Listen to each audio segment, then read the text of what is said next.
A warm welcome to everyone who's here in person, all the folks who are with us online. Such a beautiful gathering. Hi, Carolyn, welcome. Yeah. Oh, here is our interpreter. Buenos días, Claudia.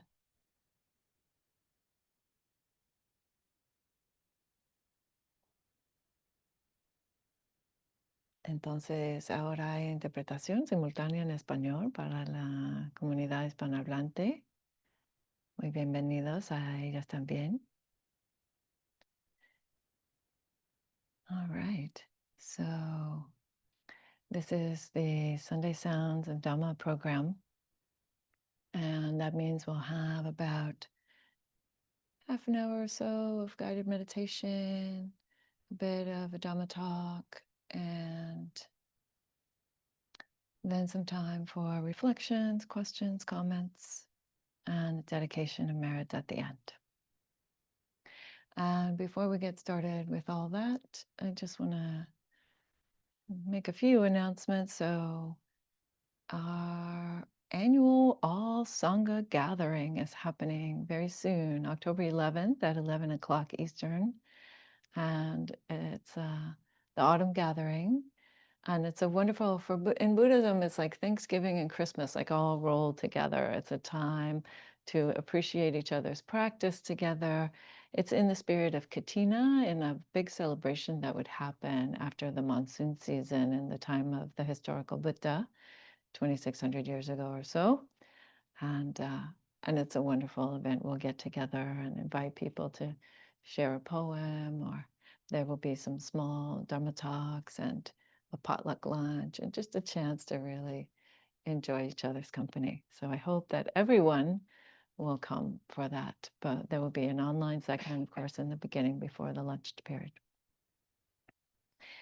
And what else? We have a couple of retreats coming up, one in November, one in January. We have a class on the Zen Buddhist, Japanese Buddhist view of, you could say, conditionality and non-separation.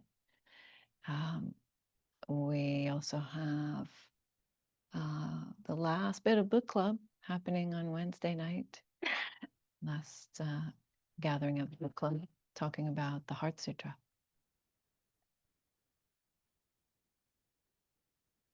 So that's plenty.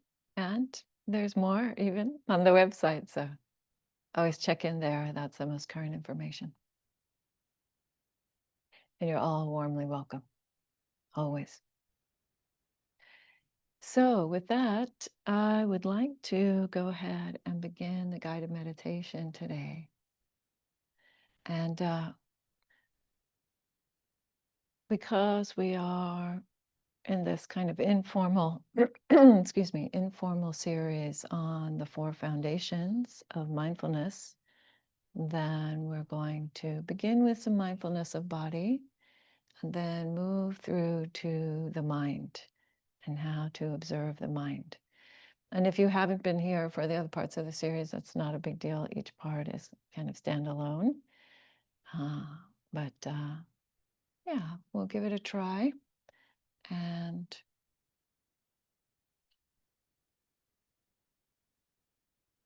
you can go ahead and begin to settle into your relaxed and upright meditation posture. Does it sound okay for everyone online before I get, yeah, because oftentimes I get a little more quiet during the meditation. So if folks in the room can't hear me, just make a little, movement or something. That helps. So maybe also beginning with some rocking of the body from side to side and from front to back. Just releasing any kind of tension that you can let go of in this moment.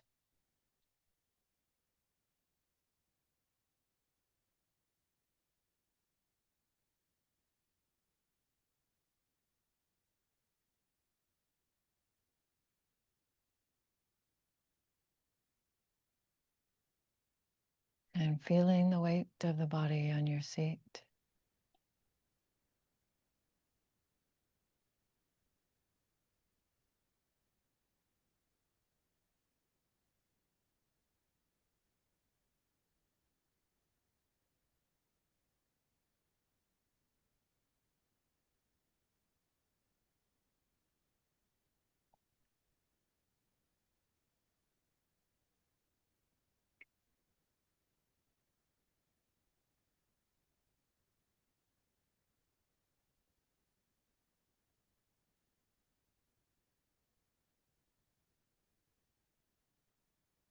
And relaxing the belly. Just letting the body really settle right here, right now.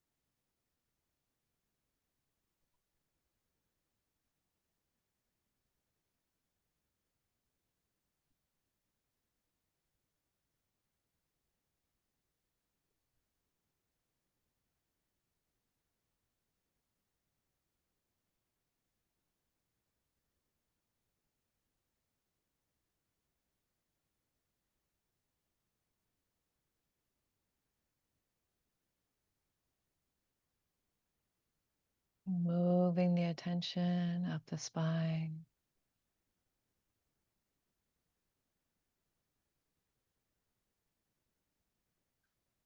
Perhaps relaxing the muscles around the chest. And just allowing the breath to have its natural rhythms.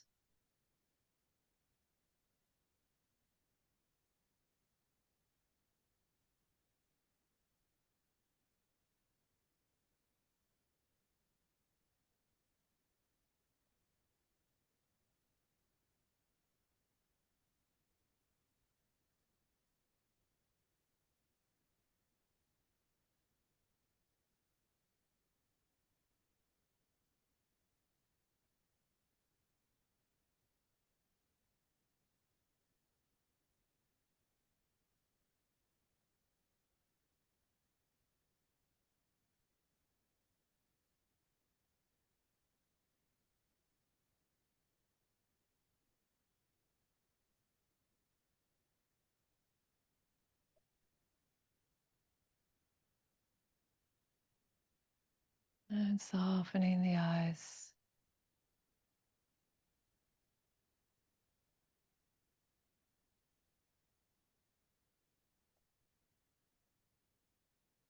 And softening the mouth.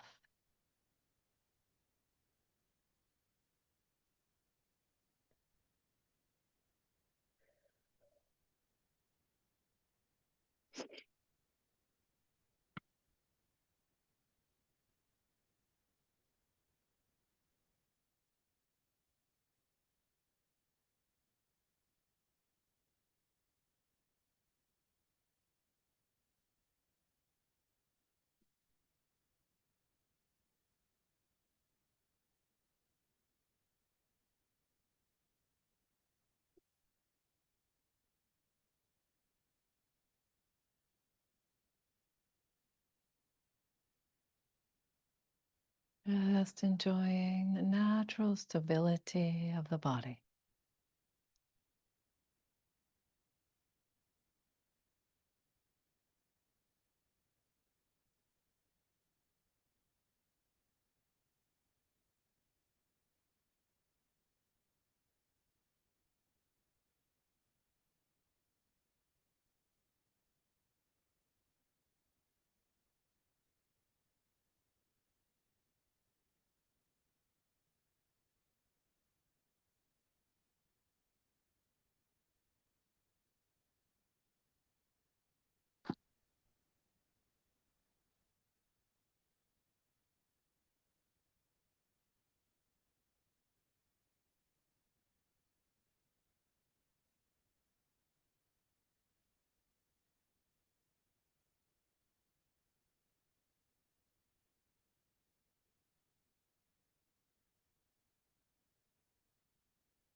And having settled into the body, you might begin to be aware of mental activity.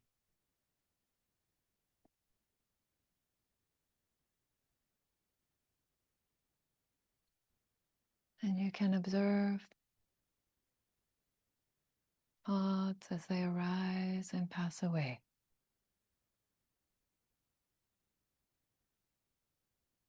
Just noticing each thought arriving and ending.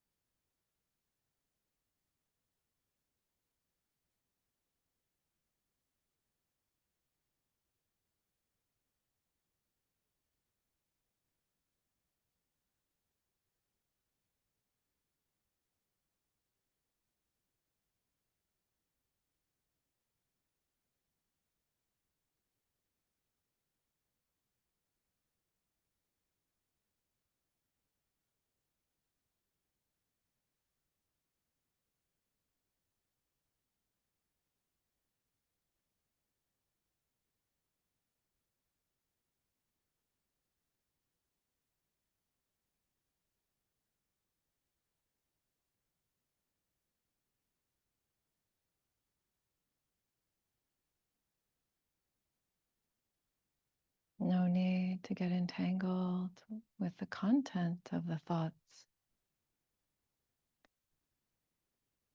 Just noticing when they arrive and when they're gone.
And when you notice that you have gone off and gotten involved in something else,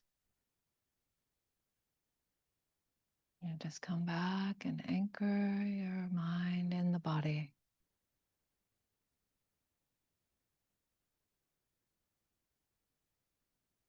And then turn back to the thoughts.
Being curious about mental activity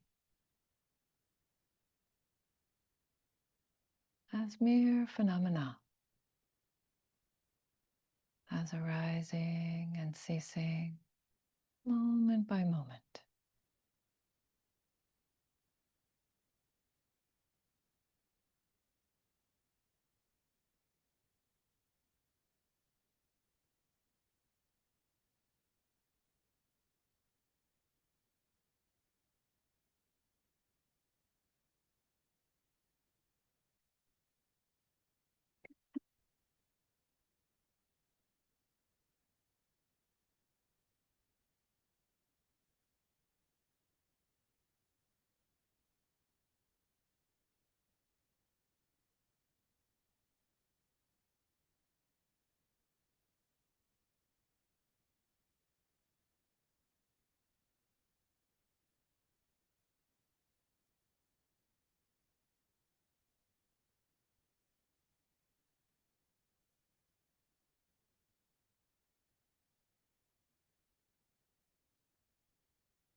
And perhaps after some time of observing thoughts in this way,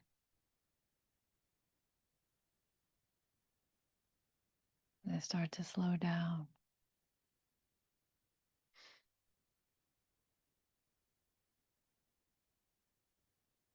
Perhaps fewer leaves in the stream that's passing by.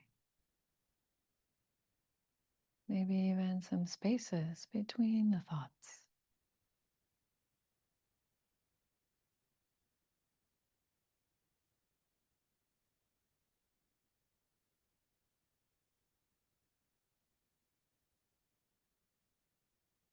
And if it's still a rush of many sensations, that's okay too. Just observing, letting them flow.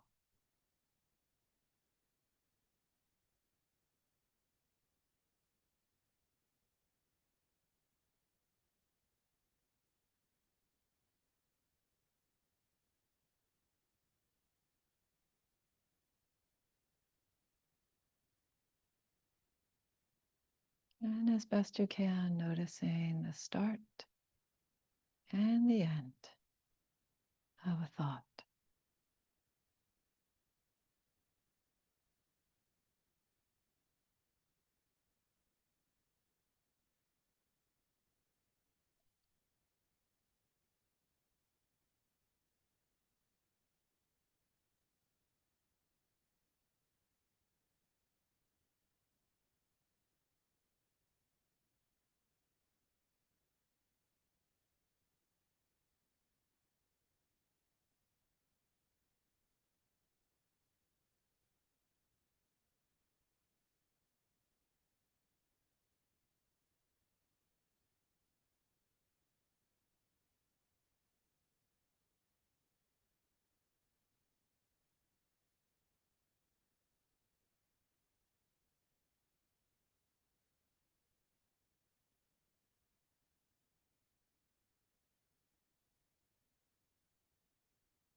And in these last few moments of the meditation, checking in on the quality of the mind, whether the mind feels contracted or expansive.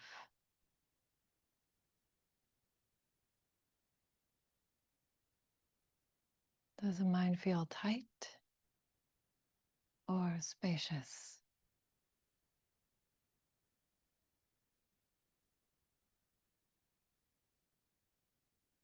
No need to make it one way or the other, just observing how it is right now.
All right, friends.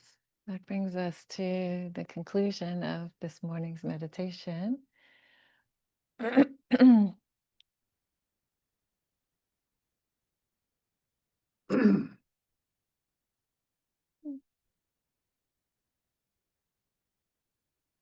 And I'm going to go ahead and transition directly into the talk. If you have any questions or reflections about the meditation itself, we can take those at the end. But I'm going to go ahead and begin, as I usually do, with the homage to the triple gem. So this is in the ancient Indic language of Pali. And it is basically saying honor to the Blessed One, the fully awakened one, the fully enlightened, well enlightened one. And that would be the historical Buddha and certainly other folks since then. And then that last line, Buddhang. So this is what we call the triple gem, Buddha, Dhamma, Sangha. Buddha is the person, the Indian man who lived and taught in northern India back around 6th century, 5th century BC. And the quality of awakening that he represents, the human capacity for awakening, you could say, that he represents. The Dhamma, which is the teachings and also the reality or the truths to which those teachings are pointing. And the Sangha. Sangha means, is our word for community, the vast, wide, global group of folks who are practicing this way of wisdom and compassion. So you're welcome to chant along. If you're online, please keep your mic muted. If you prefer, you can just let it wash over you. Either way is really okay. Namo tassa bhagavato Arahato Samma Sambuddhassa. Namo tassa bhagavato arahato samma sambuddhassa. Namo tassa bhagavato arahato samma sambuddhassa. Buddhang dhammang sanghang namasami.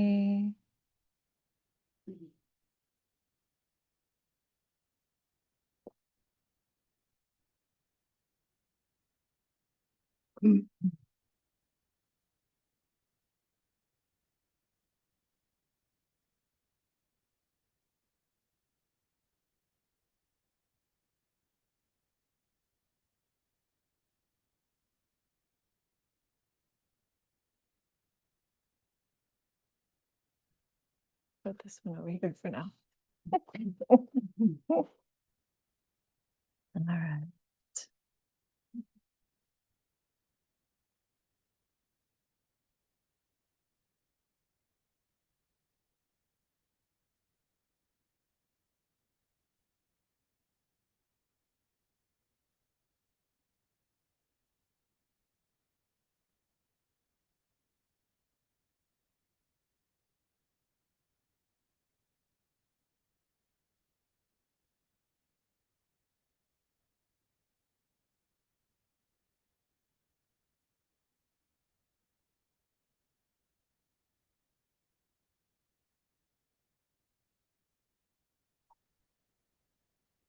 The question before us today is, what is the mind?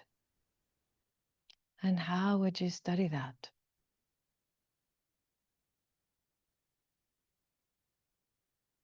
As I mentioned, I'm sort of in the middle of an informal series of talks on probably one of the best known teachings from the early schools of Buddhism, a teaching called the Satipatthana, the foundations or bases for mindfulness. And there are 4 of them: body, feeling tones, which is kind of a technical term for the gut feeling that we have about our experience and whether it's pleasant or unpleasant. Mind and mental qualities. Those are the 4.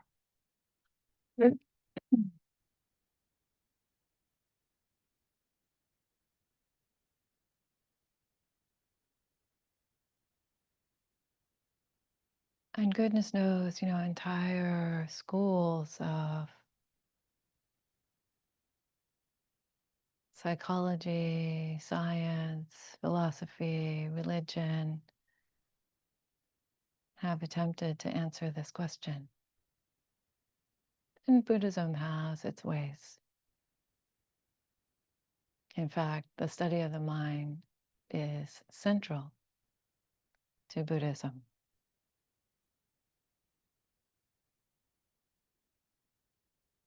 I don't think you can actually practice this way without studying the mind. Because although it is a very embodied practice, even the way that we know our bodies depends in large part on our minds.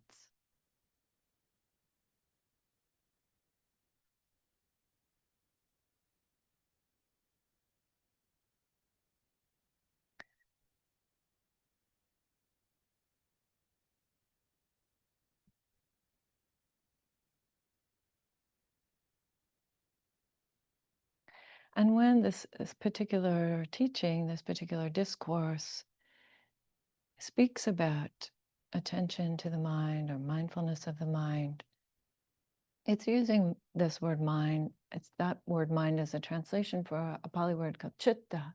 Chitta. And chitta is a very general kind of catch-all term for everything in mental experience, bare awareness of consciousness, all sorts of emotions, analysis, sensations, sublime meditative states, anguish, the whole gamut. That's all included in what's meant by mind here.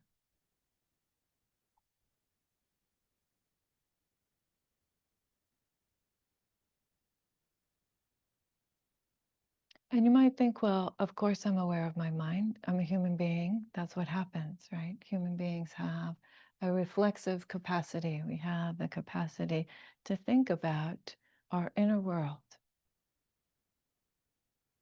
Some animals also seem to be able to do that. Coco, the gorilla, seemed to be able to talk about what's going on.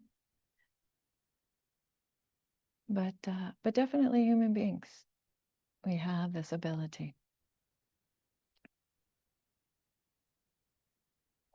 But the question is how to harness this ability so that it brings further clarity, so that it unlocks for us some wisdom, deep wisdom about why these things are as they are. How is it that they come to be this way?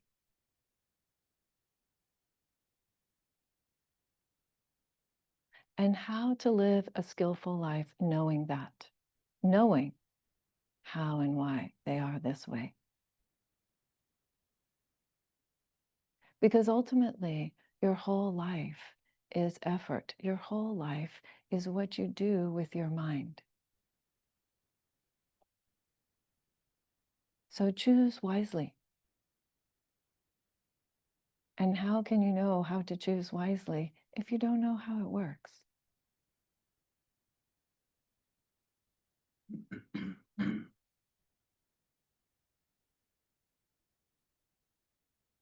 So the study of the mind, there are certain conditions that the Buddha speaks about. So as I mentioned, we're talking about a sutta. Sutta is a discourse, is the record that we have today, thousands of years later, of the teachings of the Buddha, as they were written down a couple hundred years or more after his life. And so they're discourses. These are the way that he spoke to the people who studied and practiced and lived with him, so we understand. And so in this discourse, the Buddha starts out by asking the question, how does a person committed to wisdom and compassion and truth, how does that committed practitioner become mindful of the mind? And he suggests that there are some basic conditions. These are the same basic conditions for the other foundations that we talked about in past weeks. So a kind of earnestness.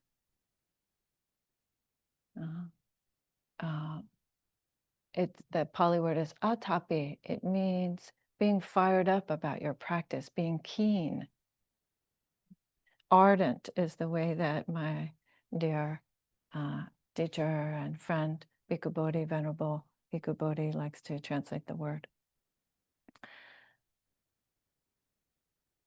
And of course, mindful. And then the other aspect that the Buddha is giving us here is sampajano. Sampajano means with full awareness, with clear awareness, knowing. So really relying on our knowing quality of the mind. And that implies a degree of trust.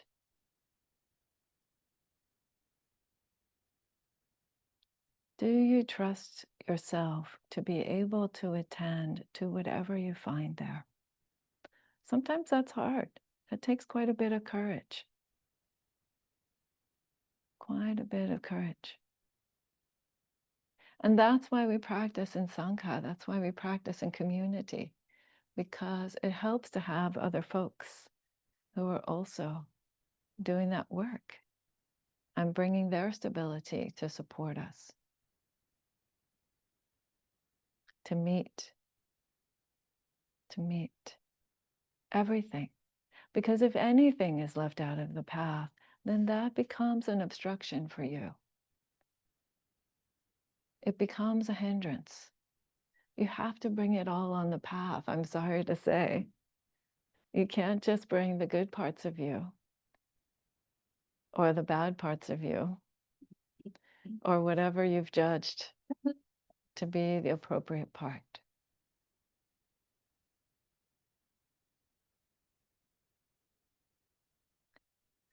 So this knowing quality, this keen knowing quality of mindfulness which implies a degree of receptivity, a clear attention with receptivity in the present. What's here? Not what do I want to be here, or what do I not want to be here, or what was here 25 years ago, or 2,500 years ago, but what's here.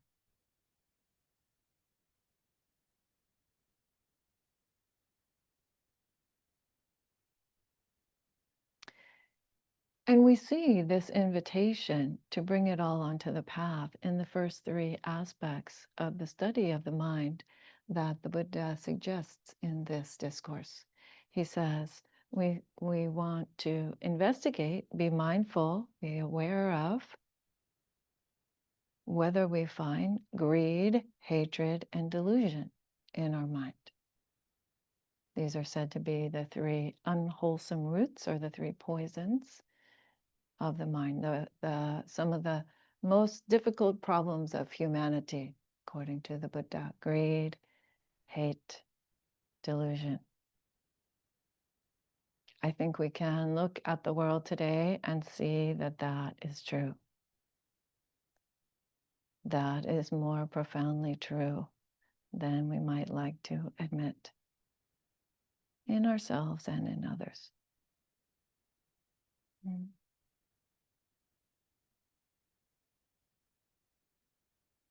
So we investigate the presence of these qualities, right? And it can be subtle or it can be very gross, right?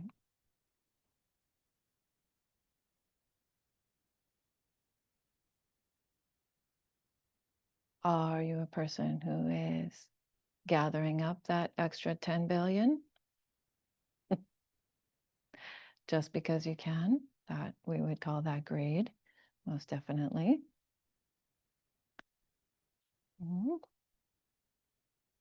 But something very simple like, all right, did you eat the whole bag of jelly beans? Did you really have to eat the whole bag of jelly beans?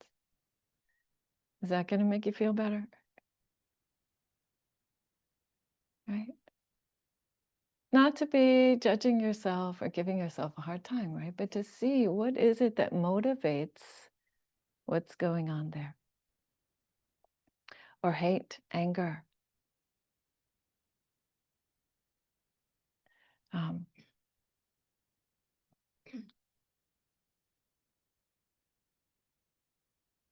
Marshall Rosenberg was a man who developed a form of skillful speech called nonviolent communication, Marshall Rosenberg.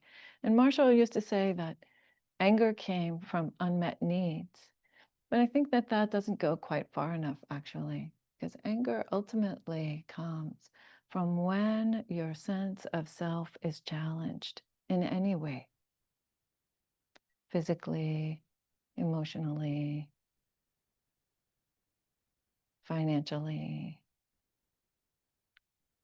People get angry when they feel that there is something they need to defend.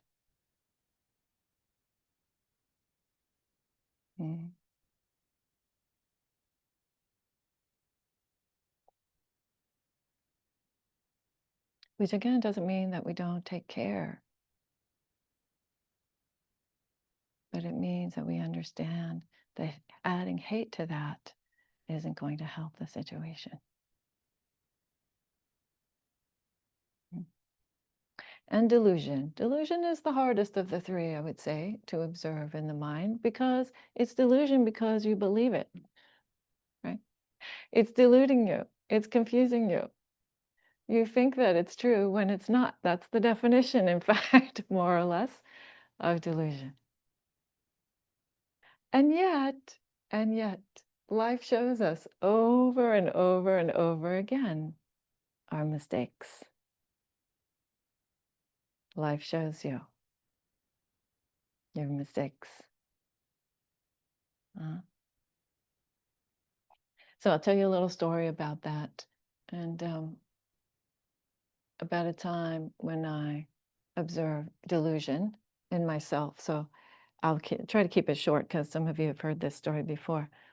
But I was in residence at San Francisco Zen Center in the city. They have 3 locations, but in the city location. And I had a master key to both of the 2 residential buildings. And so did this other gentleman. We were called the residence reps. And that's what we are supposed to do, is help people get into the building if they get locked out for whatever reason. And so we had quite a long conversation, because we had a lot of trouble communicating, this gentleman and I. And we had a long conversation about whose phone number we should post in which building, because I lived in one of the 2 residential buildings and he lived in the other. And so ultimately we decided we would post both phone numbers in both buildings to make it easiest for people to get in if they needed help. So, okay, I posted both of our phone numbers in the building that I lived in. And then I went next door to the other building for the meal. And I looked on the bulletin board and there's nothing posted on the bulletin board. So I wait a day, 2 days, 3 days. By this time, I'm starting to wonder, like, what's going on? And finally, I see that there's a little note on the bulletin board with only his phone number on it.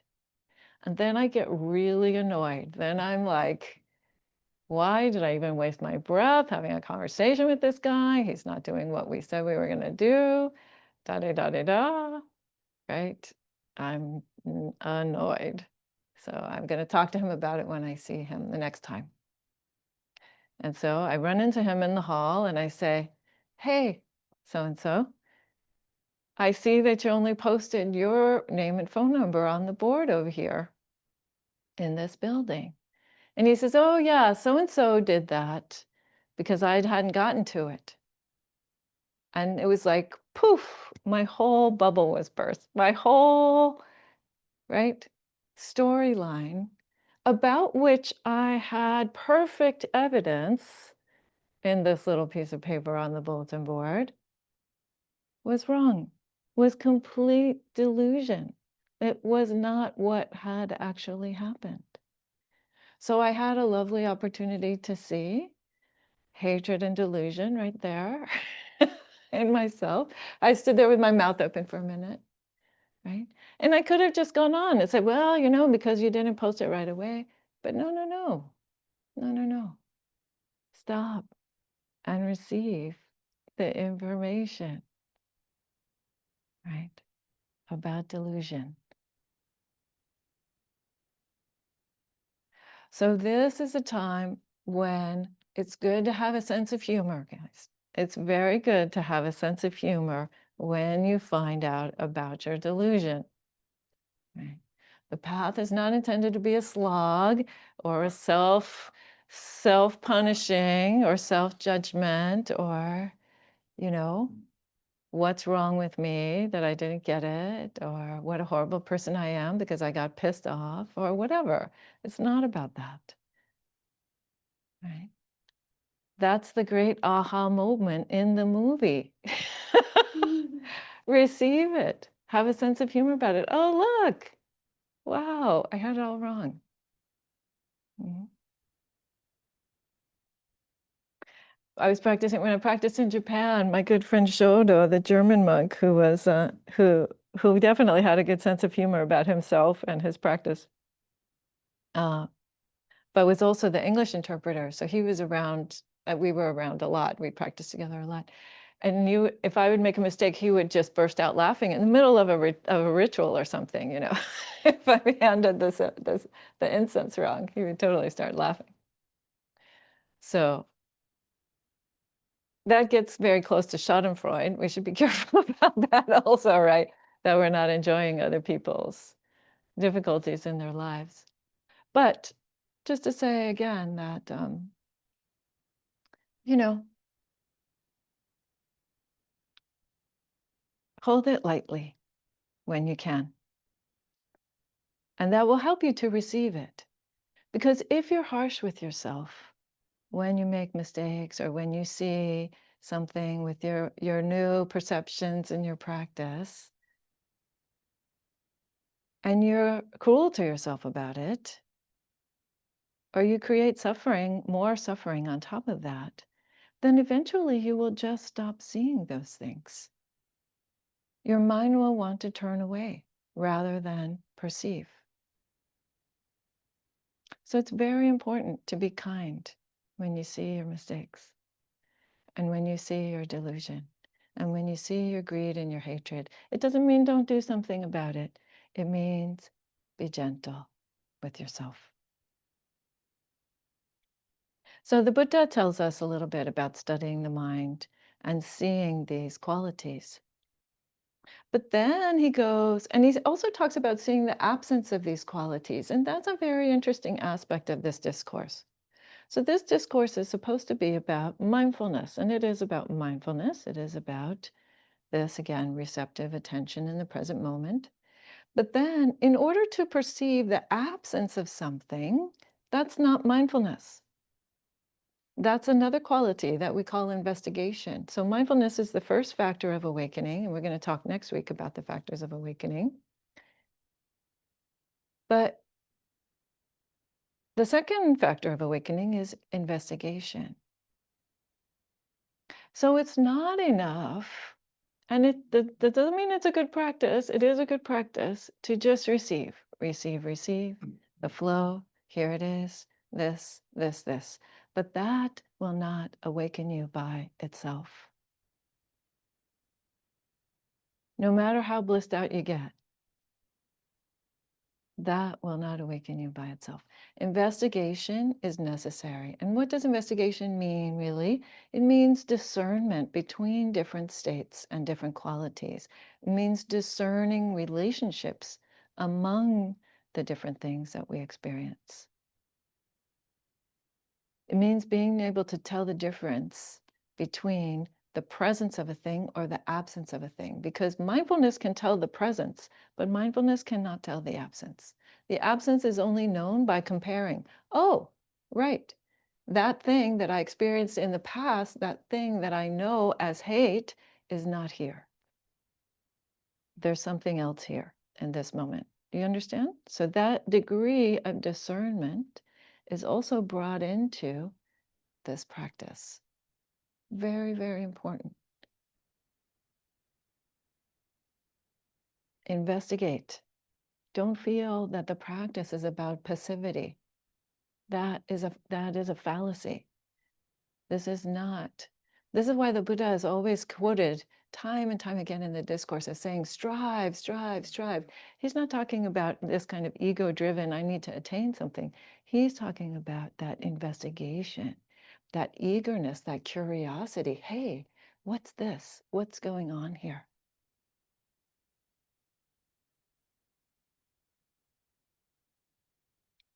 Mhm.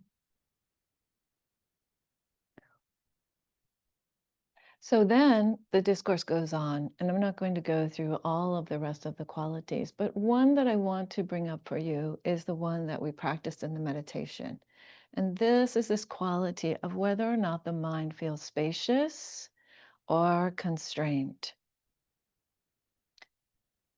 Spacious or constrained. And that, again, is very, very telling, right? He's not talking about an individual moment of thought. So if we go back and we say, even the study of the greed, hatred, or delusion that you're finding, it could be an individual moment of thought. This individual moment of thought is about anger, about something, or it could be a more general quality, like, oh, I see I'm kind of grumbly today. Right? Some of you have had these kind of days, I'm sure. But when we talk about the mind, whether the mind is spacious or constrained, that too is that's a very interesting way to think about the knowing quality, right? So the mind is made up of individual moments of experience. That's what's going on, individual moments of experience. But those moments of experience are happening so quickly that there is like a kind of collected sense of them. And that's why we often also talk about the mind as a flow, right? So thoughts are flowing by. What happens when, like a leaf on a river, right? It's here, and then whoop, it's gone. And then it's here, and then the next one's gone, right? And so the Buddha is asking us about this other way of perceiving the vastness of the mind. And there are very specific meditations to make this possible, to actually encourage you in how to do this. They're called the heavenly dwellings or the divine abidings. And they are meditations that have specific instructions about expanding the mind in one direction and then in another direction, and then up and then down, and having that sense of vastness. So the Buddha's asking you, is there this sense of contraction, of tightness, of this kind of shutting down? Sometimes it also feels like there's a certain kind of darkness. Hmm? Or is there this feeling of bright, open, spaciousness, vastness, a mind that reaches out? Mm?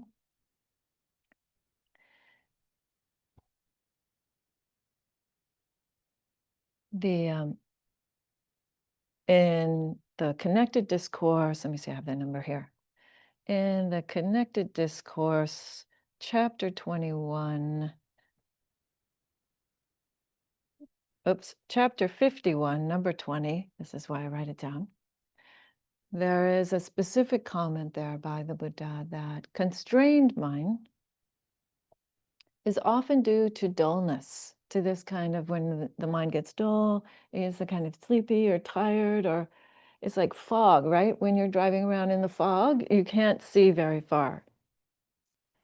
That's the idea, one way of experiencing the constrained mind.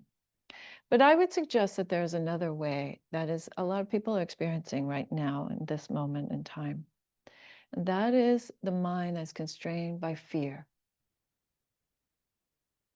Because when there is fear, there is tightness. The mind has a tendency to kind of shut down, to become defensive, right?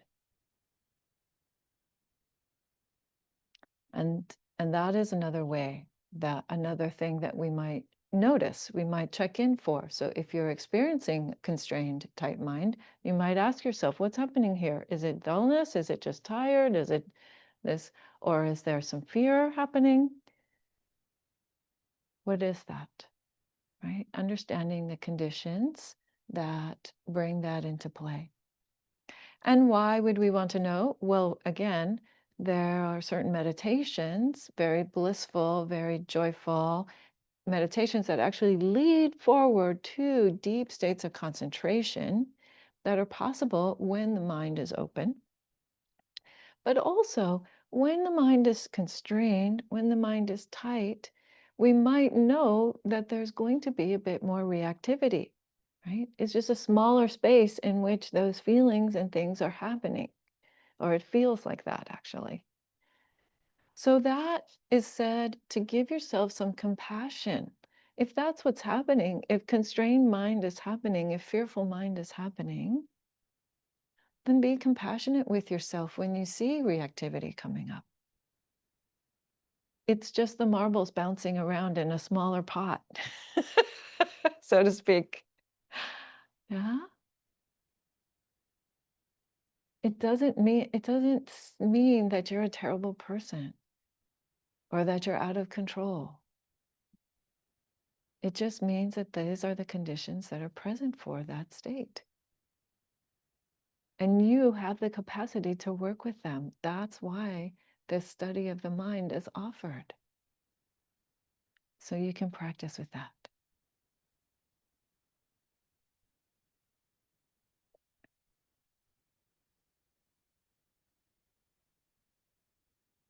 So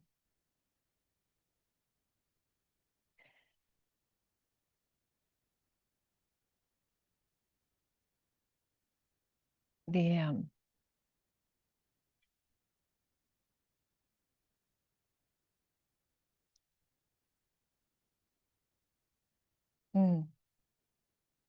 there's a teaching by Suzuki Roshi. He's the founder of San Francisco Zen Center, where I mentioned I lived for a number of years.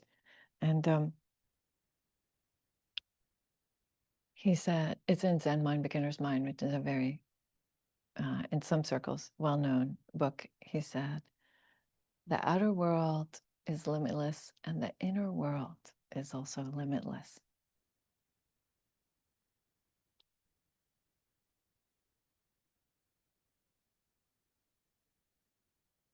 And I think sometimes we're content to accept the outer world being limitless. But to find our inner limitless, it takes a little more effort.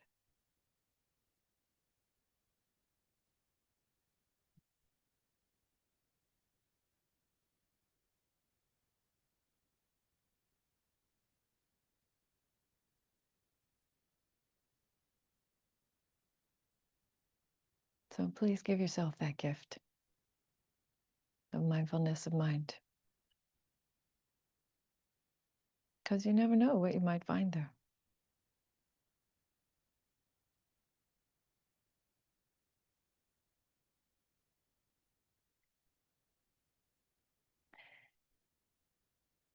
All right, folks. So we have about 20 minutes or so, maybe a little bit more than 20 minutes for questions, reflections, comments on the talk or on the meditation.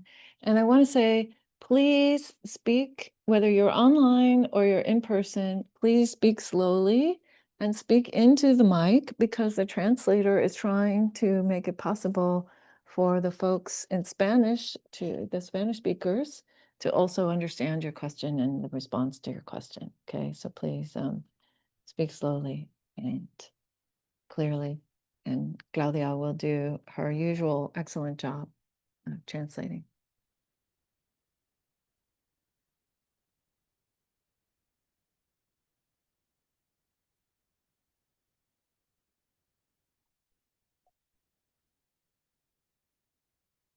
Yes, Beth, and then Jennifer.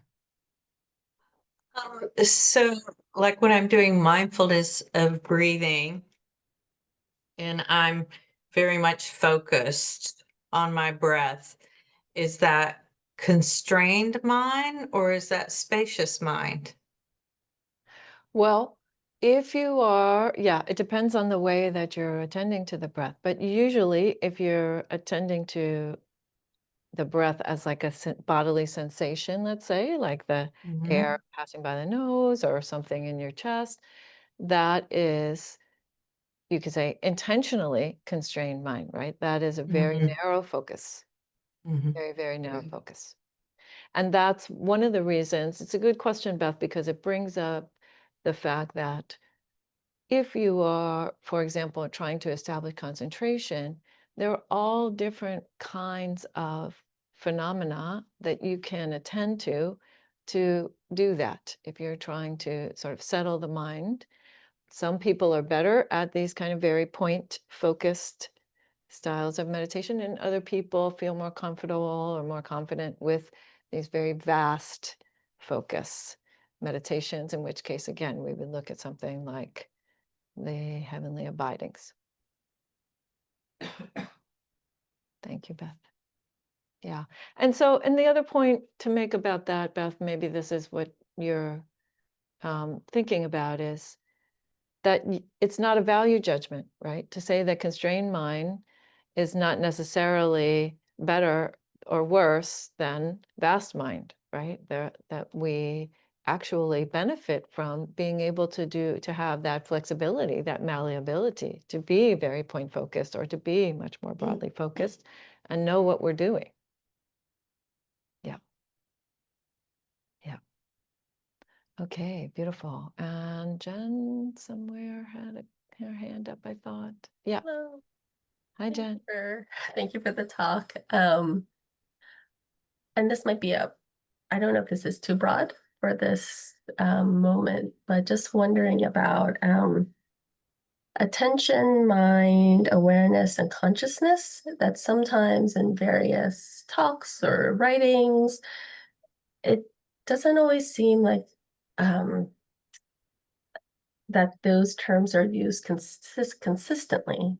And so for your talk today on mind, I mean, could you kind of differentiate between attention, mind, awareness, consciousness, and how they might apply in this? Yeah. So awareness, so consciousness, we can think of consciousness as bare awareness, vijnana, that's vijnana is the Pali term for that. That said, the way that the Buddha speaks about it is that each experience is basically kind of, you could say, coloring the consciousness in a particular way based on which sense door it came in, right? So that's not exactly bare awareness, but it is a form of knowing, right? So and attention is definitely a different thing. Attention is volitional. It is something that we do, and yeah, it's actually it is a way, you could say, of utilizing the knowing quality. Like Ajahn Brahm refers to it as like your flashlight. Mindfulness is like your flashlight, and mindfulness is a form of attention, this kind of receptive, present moment form of attention. But yes, attention assumes a kind of directedness versus knowing. The knowing mind can just receive something, right? So this happens all the time in meditation. If you're sitting there quietly and then a sound comes, you might not have been paying attention to the ear or the knowing of sound, and yet a big sound happens and it arrives. It impacts your awareness and it arises there, right? So consciousness, vijnana, is one thing. Attention is another thing. There are various kinds of attention, and mindfulness being one of them. And the knowing quality is the thing that we could most generally identify with consciousness. And then again, mind is referring to all of that and all of the experiences that we have. So whenever you have an experience, there must be some knowing of it, some awareness of it, in order for it to be an experience, with the exception of nibbana. Nibbana is the one thing that is not like that. And even nibbana is kind of known in the next instant. You become aware of the absence of all phenomena, but there's not a you there. It's just the absence of all phenomena. And then the next moment is like, whoa, what was that? What? There was nothing there for a moment. So there's that reflecting on it, which we see described in the suttas, actually. There's liberation, and then there is the knowing of liberation. Yeah. So, but yes, if you want to study this in more detail, and I'm not the person to do that, But if you want to study this kind of thing in more detail in the sort of categorization that folks tried to do around this, that's Abhidhamma. So there's a whole third basket, right? We say there are three baskets of Buddhism. The suttas are the discourses, the teachings. Then there's the Vinaya. Vinaya is the stories of the lives of these practitioners and the rules, the monastic training rules, we call them precepts, and the backstories to those rules. That's the second basket, so to speak. And then the third basket is Abhidhamma. Abhidhamma came after the first two, and it was an attempt to systematize what's in the suttas. It's actually slightly different than what's in the suttas in the end, because the Buddha didn't teach in that kind of systematic way. He taught from his experience, and he taught a lot of different frameworks and concepts, but he wasn't trying to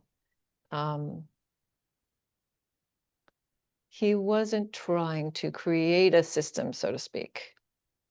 I don't believe that wasn't the way that he taught.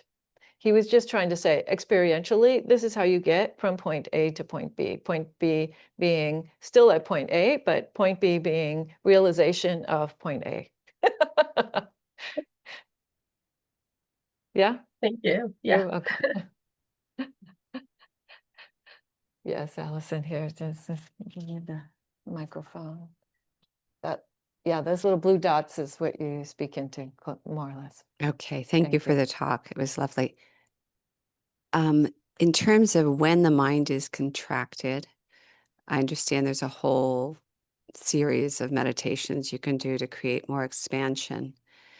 Is there any particular guidance you could offer about a contracted mind and how to, at least initially, create a bit more expansion in the mind?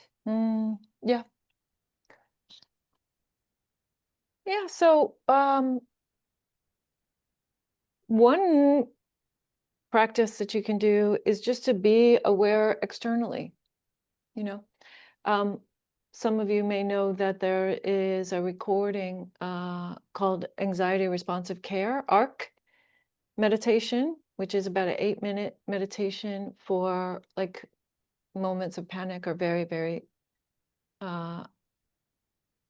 strong anxiety. That's on the website of Dassanaya. And that meditation is basically, to put it in a practical way, kind of looking around the room and establishing your safety within the room. And it's intended to give you an outward focus, that you're not trying to focus on your body or trying to focus on the constrained mind or make anything happen in here. It's just, okay, here is the world. There is a world that I'm in right here. Am I safe? Am I fed? Do I have enough water? Is there any threat in the room? I'm okay. I'm okay right here, and that's okay. So you may not be referring to that degree of anxiety, but generally speaking, if the mind gets very tight, then the thing to do is to attend to objects externally.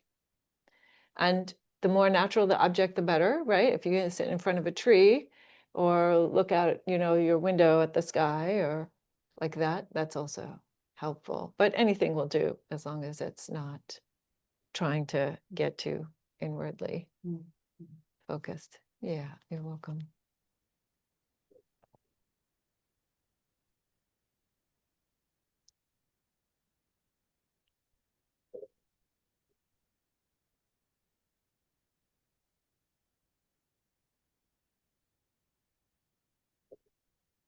Yes, Brad.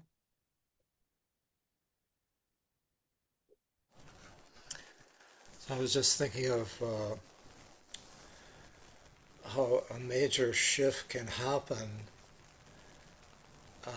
when we stop assuming that personality view is the one sitting on the seat of consciousness.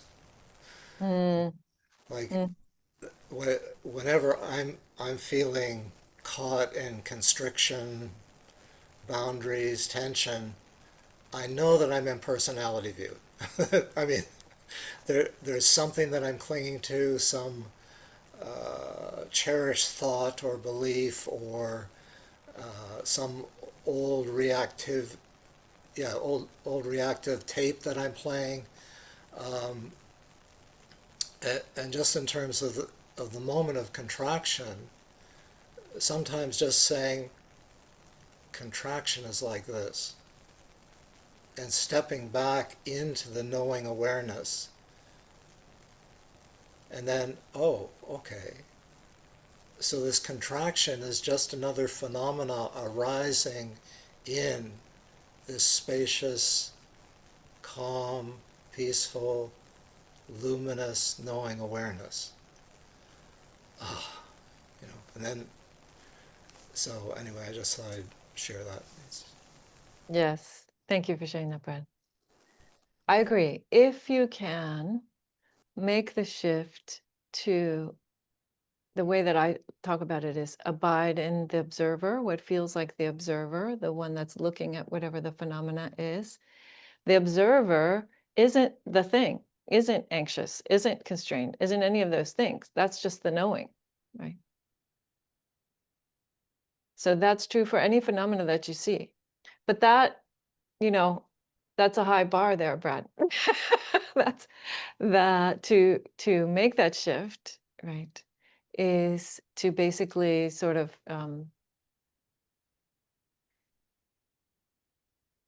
to flip to the other side of the coin, right? Because in any given experience, there is the consciousness that is doing the knowing, and it's being, you could say, impacted by or expressing some phenomena that is coming. So you just flip to the knowing. Yeah.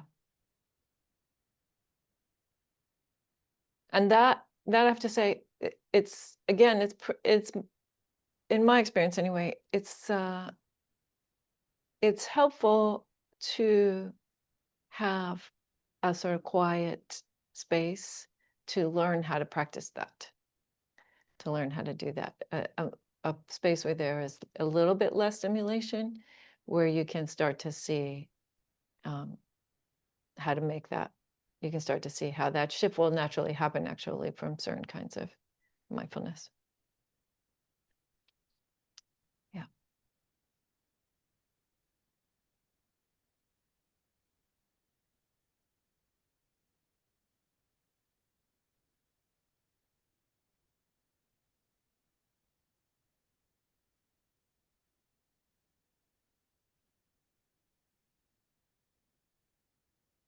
Okay, well,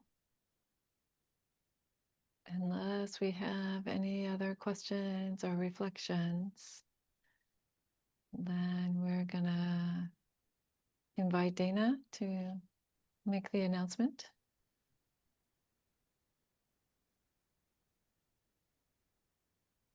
The practice of giving and receiving has been a part of Buddhism since its inception. Giving to the Dassanaya Buddhist Community supports our guiding teacher Dhammadīpā, the physical location at the vihara, and allows us to continue to offer Buddhist teachings in support of the awakening of all beings. Our support pages are on the website under the support tab. Donate, volunteer, and offer materials. In addition, about once a month, we send an email newsletter with a letter from Dhammadīpā and meditation class and retreat schedules. You can subscribe on the homepage. Thank you. Okay, thank you, Dana, and thank you, Joseph, for putting the links in the chat. Yeah, thank you, Joseph. Yes, wonderful, wonderful, wonderful to have you all here. So, and much gratitude for everything that makes it possible for us to gather in this way. All the supports and your presence and all the ancestors who have passed it along to us. May the merits, the beneficial karmic results of our practice here this evening be of benefit to ourselves and all beings, that all beings might know themselves as Dhammas, that all beings might know the truths of their lives, and that those truths would manifest as wisdom. By the power of the Buddhas, the Dhamma, and the Sangha, and each one's efforts, may all beings be free.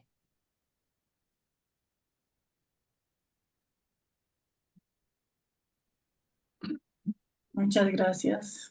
Gracias, Claudia. Gracias. Thank you, everyone. Take care. You. Thank you. Thanks so much. Thanks, Jen. Bye-bye. Okay.